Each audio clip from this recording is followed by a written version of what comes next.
Everybody would join us.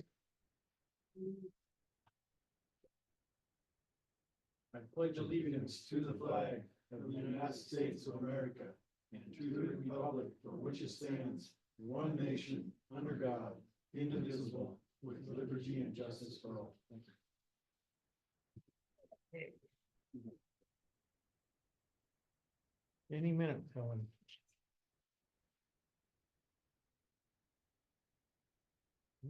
Just a few, huh? Oh, few. No, that's just one. That's one? Oh, Why it's okay. all put together. Okay, this is proceeding the Board of Commissioners, County, Jefferson County, April 1st, 2025. Do I have a motion to approve? So move. Second. All those in favor? Aye. Aye. Yeah. That it? There haven't been any other meetings. I'm sorry. There haven't been any other commission meetings. Oh, okay, then we're caught up. Well, that's good. Okay. All right, Do you any want core, those other morning ones, or you want to wait till next week? I'm sorry, Do you want the morning minutes, or do you want to do those next week during the morning? you mean meetings? from today? Well, just, I've got like Oh, road and if you've got them, treasurer. right now, have you got them? Yeah, All but sanitation?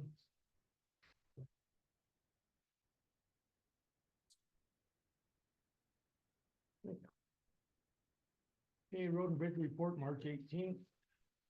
County treasurer, March 18th. County health nurse, February 4th. I got three. A motion to approve all three. So move. Second. All those in favor? Aye. Aye. Oh, I haven't signed that yet. Oh, I haven't signed any of that stuff yet. I'm trying to move this along. Yep. Okay, any reports, Helen, that we've got? yeah, we got our budget report for this past month, For us, right? Yes. Commissioner, yeah, okay. and the cash report from the Okay, treasurer. if you would show that for the commission report then, please. Have you seen it? I've seen it. This one? Yeah. I seen it in the email. I haven't looked at it yet.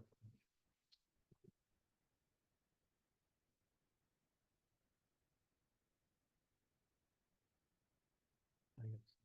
Okay. All right. Where we at? Correspondence, anything there? I have none. Have none? Okay, we'll go ahead and get started. I'll wait for Commissioner Doolittle here for a minute. Commissioner Doolittle, do you have any commissioner report? I do not. I was gone most of last week and didn't have anything. So sanity's good. Good. Okay, Commissioner Kirsch, Reports? Yes, You want your sir. calendar review first? did I or- miss it? Yeah. Oh, I'm sorry. Excuse me. Calendar review. We need to back up. Sorry about that, Helen. Tonight, 5 DUI task force. Thursday, mental health local advisory committee at noon, survey review at 1:30, library board at 6:30. Next, it's Commissioner Frisch's Friday. Next Monday, Boulder City Council at 6:30 and Whitehall Town Council at 7. I got a museum board meeting tonight at 5:30. At 30. 5:30.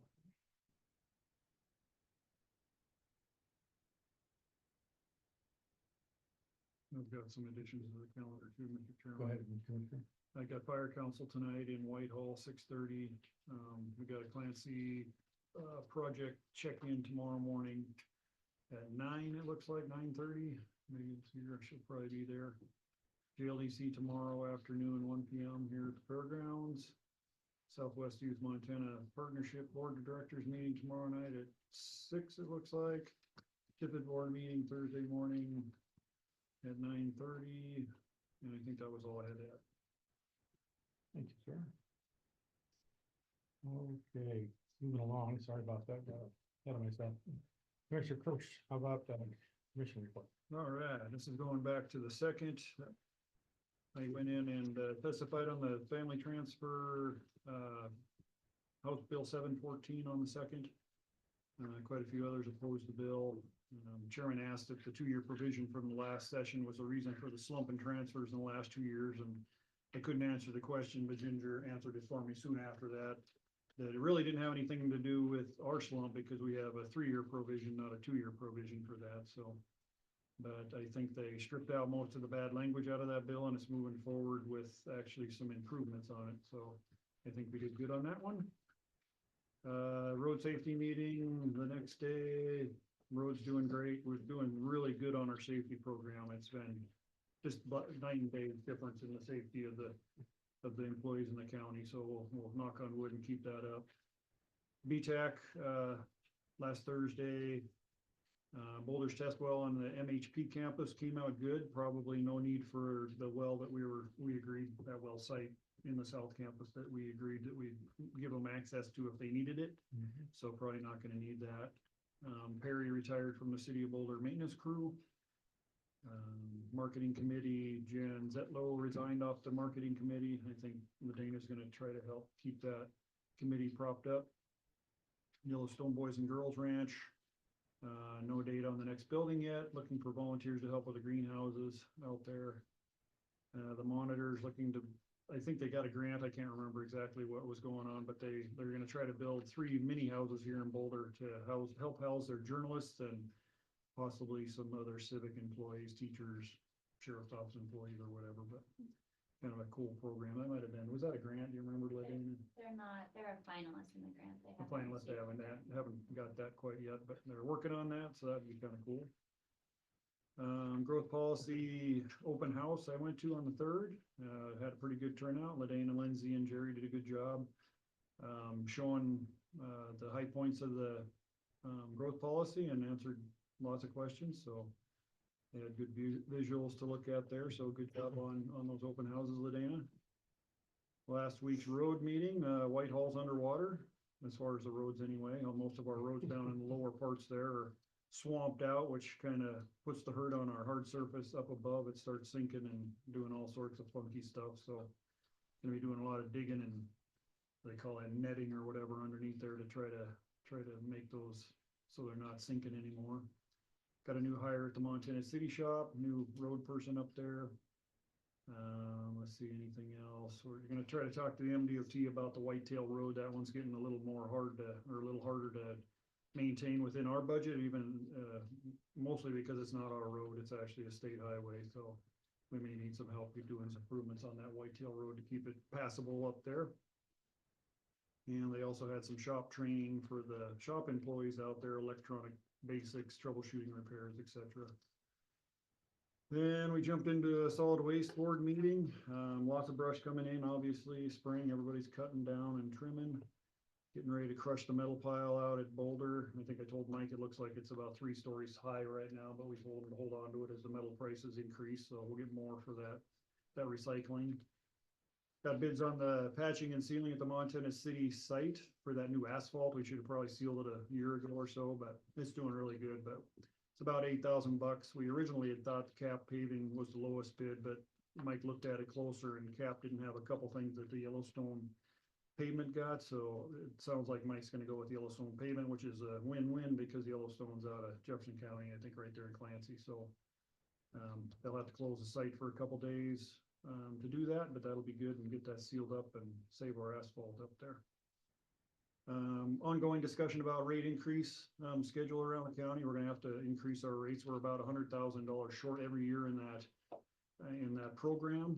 We've had a overage since I've been a commissioner, probably 10 years. We almost had $1 million in there, but every year we've been whittling away as expenses got more. So we've kind of leveled out at about 100,000 shortfall for the last few years, and we're kind of down to the last of that money. So we'll have to raise the fees at least about $33 a year, which doesn't pan out to much a month, but just to keep that program afloat.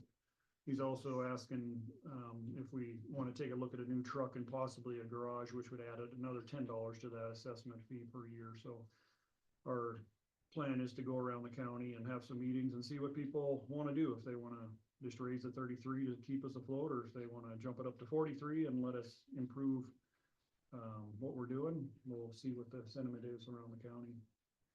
It's a $40 increase, which doesn't seem like much a year, but it does add up. Let's see. He was giving us some information on neighboring county rates, and that's kind of a tough one to compare because they all do it a little different. I know Broadwater County's like $250 a year, and I think we're still down at $150 a year, so I think we've been doing really good with our program. We had a special meeting for the RMDC. They're thinking about closing the Head Start program down in Whitehall. I don't know if you've got rumors of that yet, but they were gonna have a meeting down there today with some of the stakeholders. It's just, there's not enough kids, there's not enough funding, and the kids that we do have, it's a kind of a sensitive subject. A lot of people obviously don't want that Head Start to close down there, but the program itself has requirements that Whitehall's not keeping, so if anybody's more interested in how that all pans out and what the details are on that, I've got Rocky's letter here kind of explaining it all. Mosquito board meeting yesterday, changing our insecticides to 55-gallon drums instead of 2.5-gallon plastic containers, mostly because of recycling. They're not taking the 2.5-gallon plastic containers anymore, so it'd probably be cheaper at 50-gallon size anyway. Gonna start our mosquito surveillance probably middle of May, starting with dipping, looking for larvae.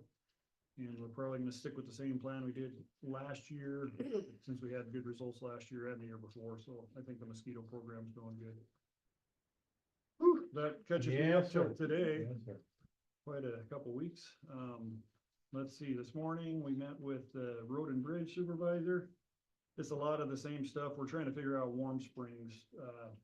We actually help maintain a part of the Warm Springs. It's the Forest Service road, and we've got a culvert failing up there in the Helena National Forest. Doesn't have any means to fix that, so they're gonna give us a culvert and pay our labor to have us go ahead and replace that culvert, because there's probably 3 residences up there past that culvert, and if that washes out, it makes them really hard to go out the Strawberry Butte way up towards McClellan Creek. So we're working with the Forest Service to try to get that done. We're probably gonna reduce our amount of meetings for the road, just to give Bear some more time, to every first Tuesday of the month instead of every Tuesday of the month. We'll see how that goes. We may have to bring him in more than that, or, but we'll see how it goes. We'll just be doing one meeting with the road department a month for a while here, probably starting next month. Helen, I think we got him next week agendized already. So yeah, and that was about it for the road this morning.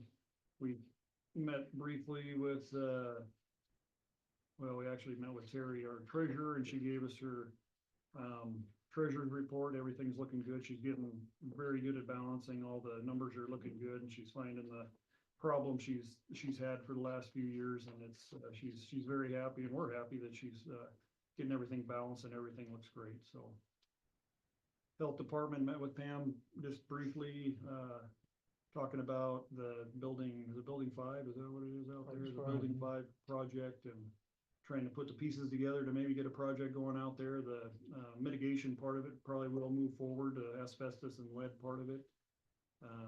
Then we're probably gonna be looking for money after that to start building it up, if that's what we decide to do.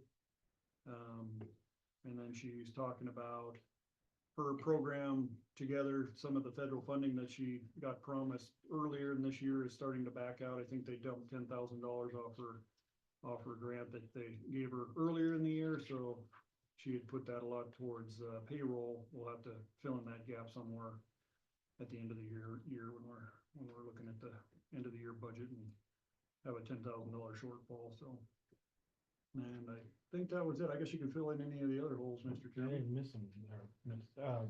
Nope, I didn't miss them, Commissioner, so you pretty much covered it all, so I'll just do my report in that regard. Okay, on the 2nd of this month, which was a Wednesday, the Beaverhead Deer Lodge Working Group, the BBRD, Watson from the U.S. Forest Service advised the group that travel management has again been put on hold, due to an assigned team that should comprise of 5 people instead of 3. He went on to say that later this year, the Delmo Lake Campground Recreation Campground area will still see the new updated facelift of the 2 camping loops, as well as the day use area and boat launch area. Thursday, the Jefferson River Watershed Council, Chris Edgerton, Montana Trout Unlimited, advised the council that he was currently recruiting for a facilitator on behalf of the Bureau of Land Management grant that was awarded to the council. Tuesday, the 8th, Weed Board Council, the meeting was held in Whitehall. Jill Ellen advised the council that the new AmeriCorps intern has been filled, and Eva will start after April 19th of this year for this upcoming summer. Wednesday the 9th, the Whitehall Transportation Board meeting, Transportation Director Teresa Oyama updated on usage of their transportation buses. She then advised that on Saturday, May 10th of this year, they would be hosting a Mother's Day breakfast in Whitehall at the Whitehall Community Center. Thursday the 10th, Community Transition Advisory Committee, the CTAC. Sunlight Mine reported that 66,000 metric tons, equivalent to 3,800 tons of concentrate, were removed from the mine and then shipped by truck. Currently, the mine has 53 employees and are short-staffed of 3 employees. Whitehall Sustainability Committee heard from Jim Webster, Director of Whitehall Senior Center, requesting financial assistance for solar panels on the building's roof that would reduce the cost of electricity being utilized 5 days a week. And then the town of Whitehall Representative Corey Clappin advised the committee that in the middle month of June of this year, the Whitehall Water Treatment Center should be operational. That's all I have. All right, moving along. Okay, now is the opportunity for public comment. But anyone that wishes to comment, I only ask that you identify yourself if you wish to comment. And it's something that we cannot act upon unless it's put on the agenda, but I open it now to public comment. Is there anyone? Colleen, did you have something? I did, I just didn't know if you had anything else. Do I need to stand? I'll be good. You don't have to stand. Yeah, I'd like. I don't know, I need resources. That's kind of what I'm looking for. The Fowler family had a fire in Boulder, and the Red Cross had assisted for 3 nights for housing. There was no place in Boulder for them. So they helped out, got a place in Whitehall. Somebody was put on a card, $300. And that money ran out, and they were told at that time they had to seek assistance. So what I'm finding is we don't qualify in any way for what California has for the wildfires, disaster recovery assistance. Sam Scott was the homeowner, no insurance on the house. They did not have renter's insurance. So I talked to Drew Dawson a little bit. He's going to see if he can get some resources. I find this kind of like, we're in the middle of like, can we do an outreach kind of type thing to them through the county, through the city? What would that look like? Amanda Cochran has some ideas, but, so I had started a GoFundMe, just to get them into, if we could find a place, temporary housing, and we're sort of like the middle of the bowl. So I know the county has a lot of money kind of here and there, from what I just heard. There's, yeah, sure, there's little piles, you don't have to put that in the record. You're saying shortfalls all the time. Yeah, and I understand that, I do, it's an ask. I mean, I don't know if the county can do anything to assist at this time, but, the community is tremendous, actually. You know, I've reached out and every little bit here and there, but I didn't know if it falls in anywhere, you know, when we discuss this. I've been gone away, so it's not like I can say I'm up to date on things, but, I just kind of find there's this great in between that Red Cross kind of, you know, did what they could at that point. We're trying to do what we can do. I've gotten them some temporary housing. It's not permanent. It's 400 over what they were paying in the previous place, which probably shouldn't have even been rented. So it's trying to get them caught up a little bit so they can get on their feet. So talk to Pam Hanna a little bit, like, you know, does it fall into Department of Public Health in any way? Any assistance that can be done that way?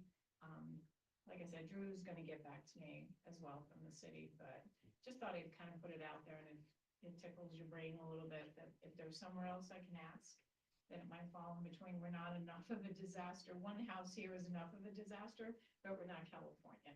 So we don't qualify for FEMA, or obviously, you know, they just pull one trailer and we'll be happy, you know.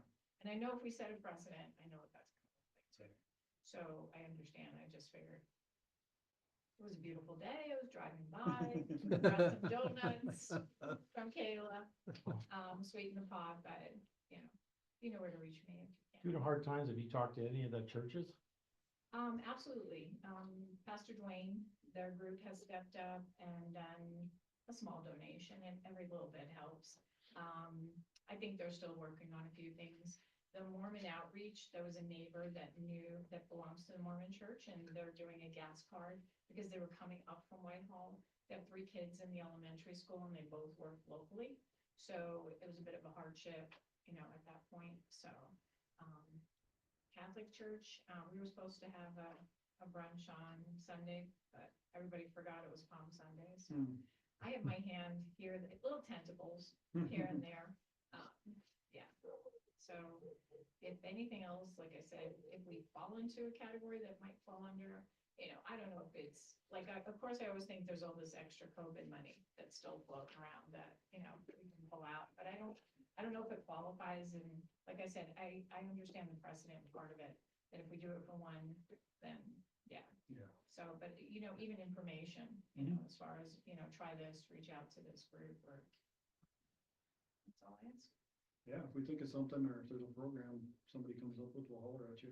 I appreciate it. If you can share this, the GoFundMe, we can put it out on JLDC's website, Oh, we have a yeah, Facebook site, absolutely. and I'll bring it up at tomorrow's board meeting. I'd appreciate it, yeah, every little bit, and both of them were, I think, born, raised here, and kind of moved away and came back, so they're, everybody's familiar with the families.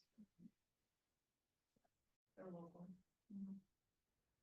And they'd like to stay here. That's all. Thank you. Thanks, Colleen. Thanks for the donuts. If anybody wants to. Thank Kayla. There's a nice assortment in there. She's like, just take them, take them. It's like, oh, I could go to dispatch, but I am going to this meeting. So,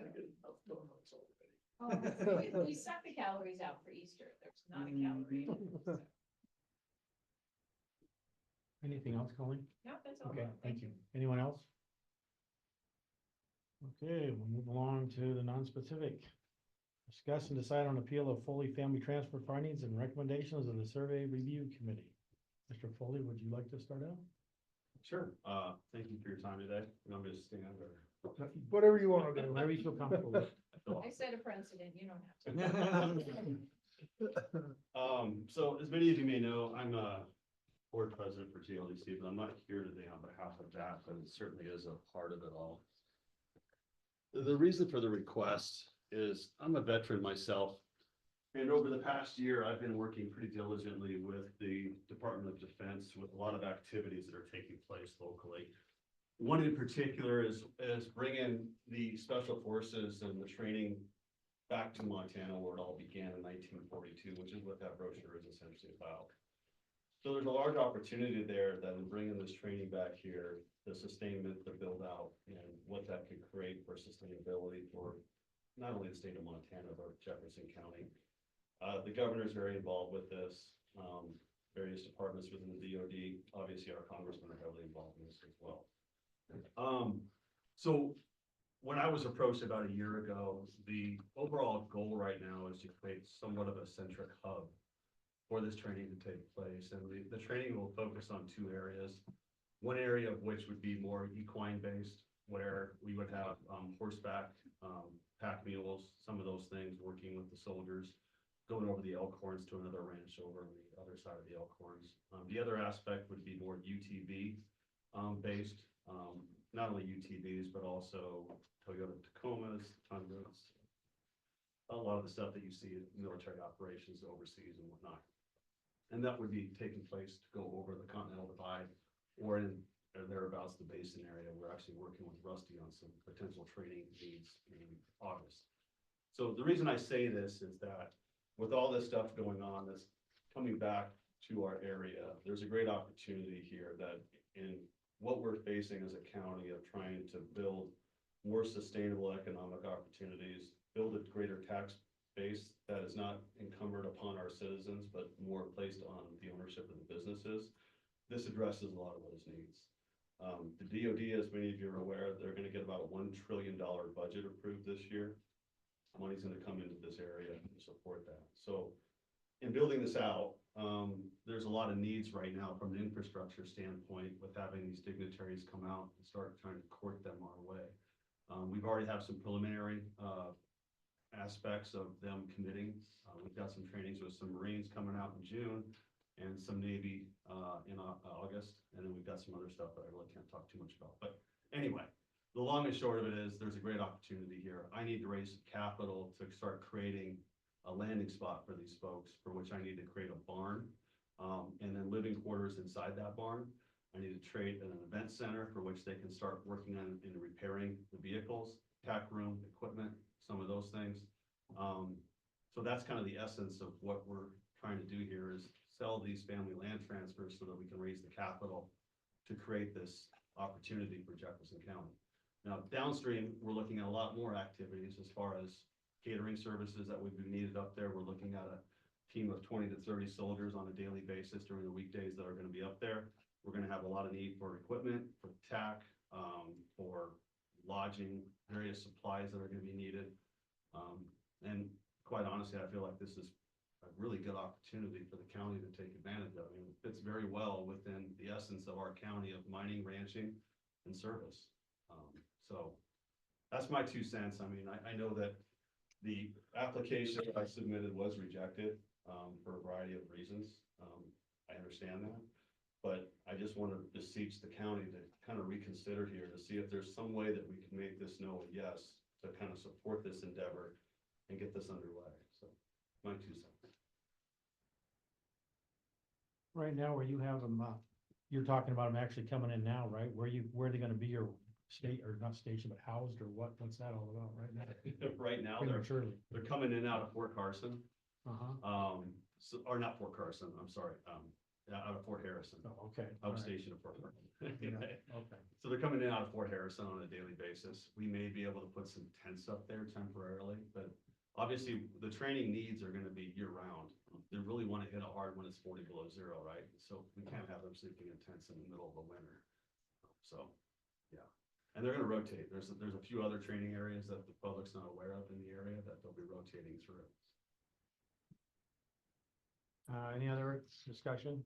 Open it up to anyone else. Oh, the other aspect too, that I think is important is that there's 2 other outcomes of this, or 3 actually. One is that in order to sustain this operation, we're gonna need barrier services. So working with the local communities that have some of the kids that want to get into that type of industry, working with the horses, and doing that. The other aspect is just obviously kids and younger folk wanting to take care of the horses themselves and clean stalls and whatnot. But more importantly, this is what's near and dear to my heart, is the equine therapy. So I work extensively with the VA across the country, and I'm working to try to secure some grants so that we can start having equine therapy for a lot of the individuals with PTSD. And it's been a tremendous success across the country. But you start adding equine therapy, interacting with the active duty military, I think it's gonna be a home run and something that's gonna be a testament to, their treatment, if you will. So that's really kind of what drives me on this. Anyway. So you're wanting to do both? Is that what you're doing, therapy? Yeah, once we get the operations set up for the military, we're gonna start doing the grant money from the VA to support the equine therapy needs, and we'll start having PTSD and other service-related soldiers come in there, work with the horses and work with active duty, teaching them how to pack the horses and work with them. And this is with the active ones too, right there. Well, the active ones wouldn't be equine therapy. Well, not equine, but I mean, I'm saying, for lack of, I'm used to Air Force. Yeah. The base or the location. Yeah, Oh, all on site, I- veterans and active duty. I'd ask a question there, and no disrespect, is there a conflict there? With the therapy and as opposed to those that are in the operations, would that be a conflict? Not so much. I mean, so long as we're mitigating some of the risks that would occur as far as working with live horses. I mean, as you know. Yeah. The military, you don't have your own life insurance, the military owns you. So, I've kind of addressed it, and the commanders within this entity are very on board with this. They want me to move quick on that. So they feel like this would be a great thing. Do you have any type of contract saying that they're gonna do this? Any type of time frame? Is there any type of contract with the DoD or any type of, Good question. So, other than promises saying, we'd love to do this? yeah. If you do this, we'd love to do this. Yeah, so right now, we're kind of in its infant stages. At this point in time, we're corralling off 80 acres. We're gonna have around 20 to 30 pack horses, pack mules coming in August timeframe. I'm working with the commanders out at Fort Harrison to get the letter of intent in place, for which that letter of intent will serve as kind of the precursor for me to move next steps. It's their commitment, and everything I'm trying to accomplish here. So it's in its works, I guess, for better words. The issue is that the letter of intent just basically covers the installation of the barn and the pastures. What we're trying to create here is people from special operations areas to come out and start looking at the area and sign a contractual agreement now, knowing that the facilities are there, knowing that the training areas that we've discussed are operational, and then they'll start running into multi-year contracts that are fully sustainable. So it's what we call a market research phase of them trying to kind of dance around and assess, and we start going through the RFQ process to solidify it. So, does that help? And your thoughts, how long would it be until it would be up and running? What you're So- talking of? The first year, as far as like operational, we'll probably have about 6 to 7 teams out there, doing some things.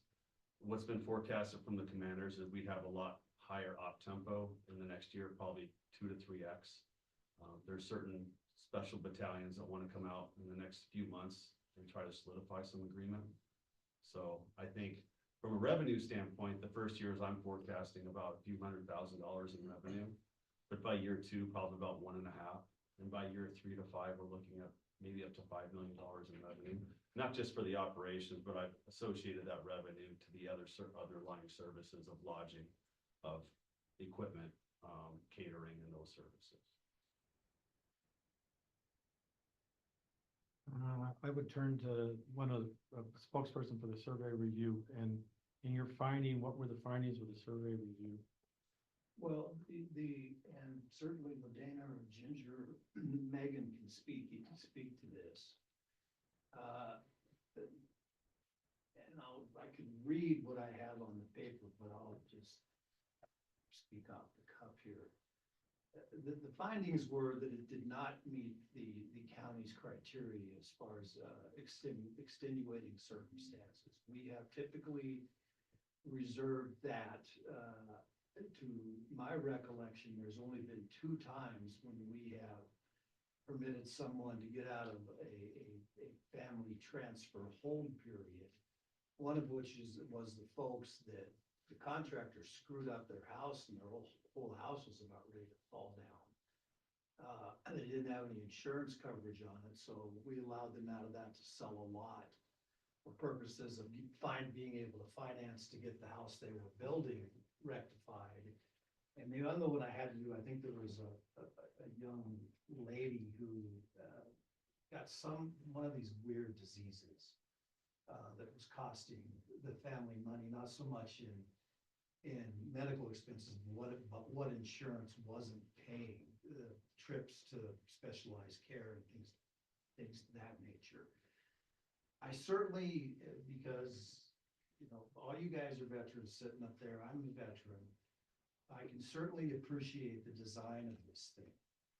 But one of the other things that we talked about in survey review is this has, notwithstanding the product which is going to come out in the end, should all of this come into fruition.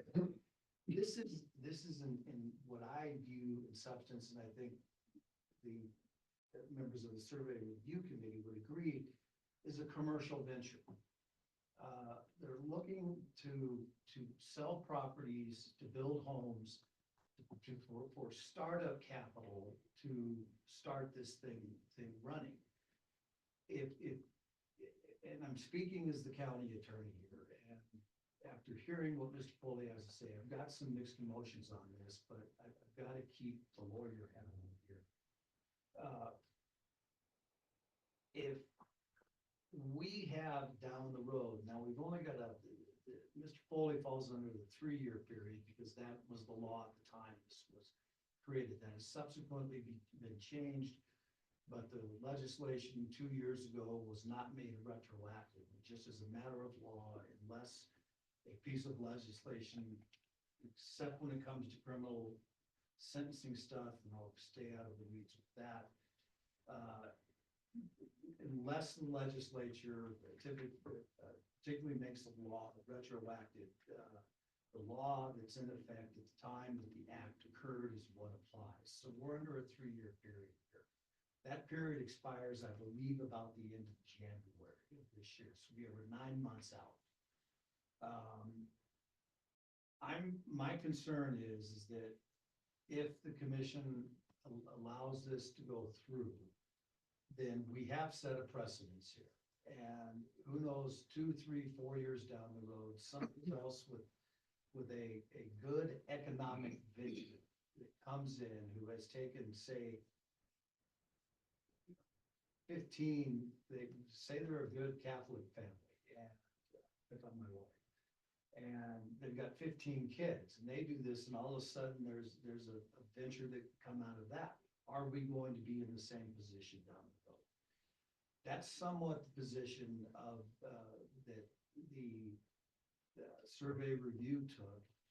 And bottom line here is this really gets into, it's bordering on, if this is allowed to go through, to evasion of the subdivision and planning act. Because the family transfer has some specific stuff associated with it. And the holding requirement is one of them. And I just think that, it could be problematic for the county down the road if we have this. Certainly Dana, Ginger, Megan, if they want to weigh in, Commissioner Doolittle's on the survey review committee too. But I think that was our position. But we, as our regulations dictate, we made our findings and recommendations to the commission, and it's in your hands now. Thank you, Counselor. Anyone else? Yeah, I have a question, Mr. Chairman. I was wondering how we got from family transfer. Why did we decide to do that, Keith, instead of just doing a subdivision at the very beginning? Originally, I was gonna do subdivision, over there, and then, when we were working with her, she recommended that before we submit any type of subdivision request, we must do the family land transfers first. So upon that request, we submitted the family land transfers. Now, proceeding forward with subdivision, to be honest, I felt like it was gonna be very problematic, laborious, and the market was turning at the time. And it wasn't a good time for me to do a subdivision. And so we decided to, extract ourselves from that process. Gotcha, okay. Cause in the county stance, almost not everyone, but a lot of the family transfers we have turn problematic for us. They're just lots that get thrown anywhere they don't have any restrictions whatsoever. We don't get a look at them. The neighbors don't get a look at them. They're just there. So it causes problems for us almost every time we do one of these. We get somebody that bought it and, hey, how come there's not a road? How come the road's not maintained? All these questions, and it just becomes just a landslide of issues on family transfers. And I think when they originally did this family transfer thing, it was in the thought that, if a family had a bunch of acreage, they could chunk off a piece for their kid to farm a ranch or whatever and still have their own little acreage there or whatever. I think that was the true intent of this legislation, and it's completely done a swerve to get around subdivision regulations. I mean, you can see it on the whole north end up there. We had one guy get 20 lots out. Him and his wife had 20 lots out up in the north end up there, and that's been nothing but problematic. We get calls all the time about the road going up there, because it is a county road, but it was never maintained. And now that they live up there in their multi-million-dollar house, the county's supposed to step up and maintain this thing, so. Pave it with gold. Yeah, so to me, family transfers are problematic, and I think every time at the legislature, like I said, I was just up there last week testifying to keep it still within the sideboards it is, and in my mind, it needs to be even tighter, because the family transfer isn't to make lots to sell, to develop. It's this not designed that way. Family transfer is to be able to share your property with your wife or your kids or whatever. That was the original intent of this thing, and it's gone way past that, and subdivision regulations won't even be needed here pretty quick if they keep widening up the family transfer rules, because it's just everybody's got enough family, or they can give it to somebody that's got family and they break it all up and then they can sell it in 2 years. 2 years is nothing anymore. So yeah, that's my stance on it. I mean, I don't know how long it takes to get the subdivision review, if that's something that's on the table now that could be done. How long does that usually take, Ladena, from the process of application to when it's completed? Is it 6 months or a year? Or? I would say at least a year. At least a year. And they have improvements they have to do up there, so it's more than a year. So you'll be out of your 3-year thing by the time you get the subdivision done, but yeah. That's my opinion on it. Family transfers were designed for this, and it's getting to be, everybody's doing it for that. And I don't know if it's developers up north there that you know, why would you do a subdivision when you can do a family transfer? I don't know if that's what's happening, or it's very, frustrating, I think, for us as a whole to see these family transfers come through and then the for sale signs on it even before the time's up, you know, it's just, it wasn't the purpose intended for the family transfer, and that's what it's become, so.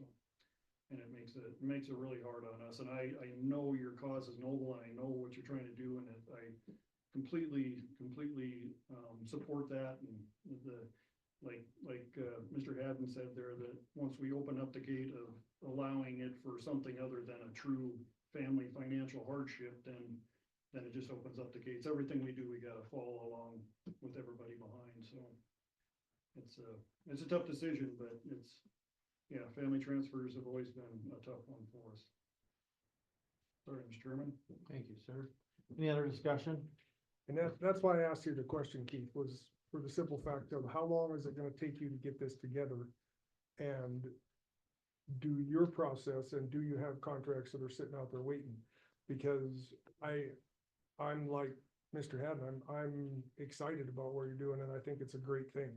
And I have lots of friends that are disabled vets. I have lots of people that I know. I have friends that work at the VA. Good friend of mine is one of Tim Sheehy's VA representatives now.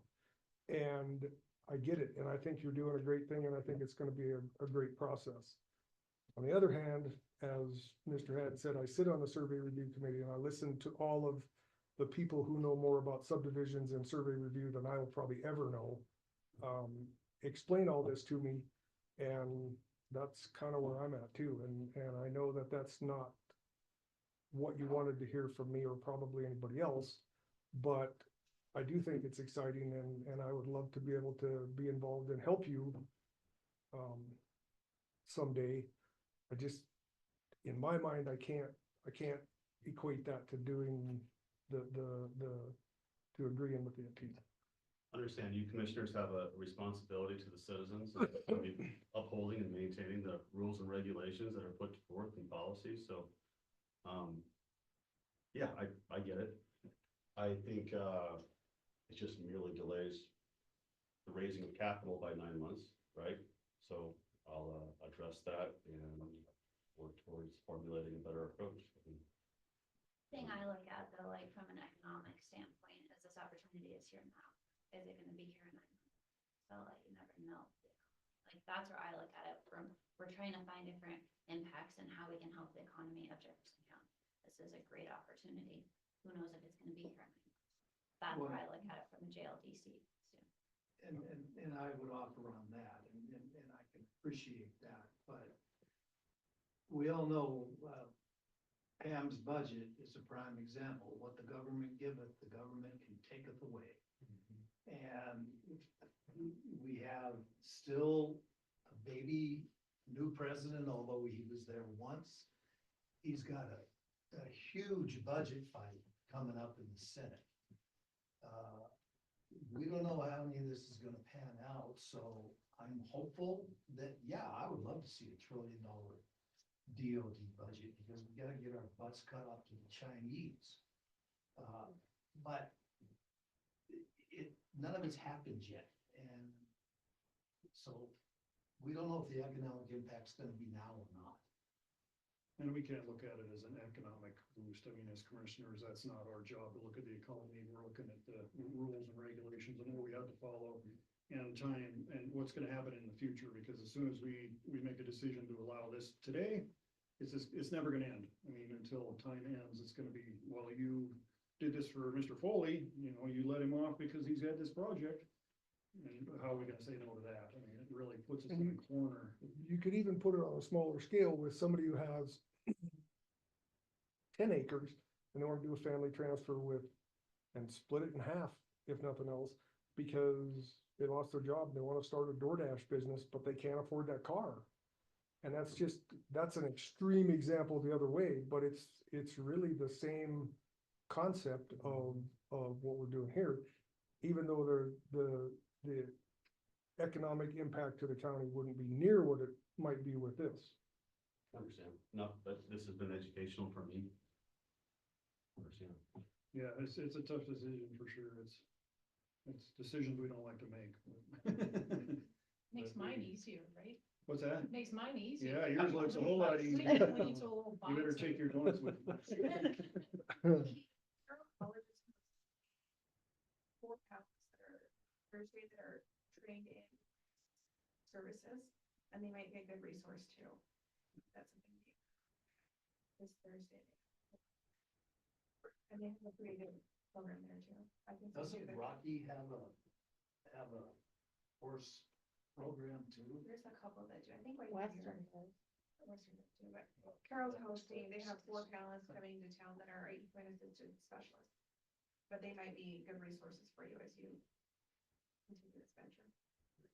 Thank you. And if we can help you down the line, Keith, I mean, if you're gonna eventually do another subdivision or something, let us help. Oh, I'm out of that. Okay, I'm dealing with JLDC. So that's all. we appreciate your time on JLEC and all you do for this county. You're really the tip of the spear here right now, and that's what makes these decisions even tougher for me and these guys as well, that you're doing so much for the county, but we can't help you out, you know, that Oh, just yeah. crushes us, you know, so.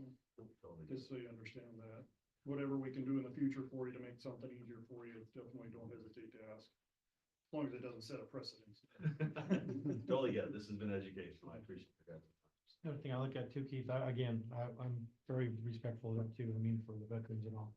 But we also have to follow law too, and that's the thing. You know, I understand you're looking, but like Commissioner Kirsch said, Commissioner Doolittle, if we do it for one, we'd have to do it for all. So. But your thoughts are good. So, any other discussion? No, I'll make a motion that we deny the appeal from Mr. Foley on the transfer, the family transfer findings and recommendations. That make sense? Sure. I vote we. We deny the ask. Second. Okay, second, any other discussion? All those in favor? Aye. Aye. All right. Great. Sorry, Thank guys. you. All good. Anything else for the good of the order? No, is there anything, anybody? Not here. All right, good I do deal. have, Would be- I do have a comment about, your comment about sleeping in tents and holding them all. I've been. I've done that, so I don't know where these guys, special forces should be able to have no problem. That's what I told my kids going to the airport.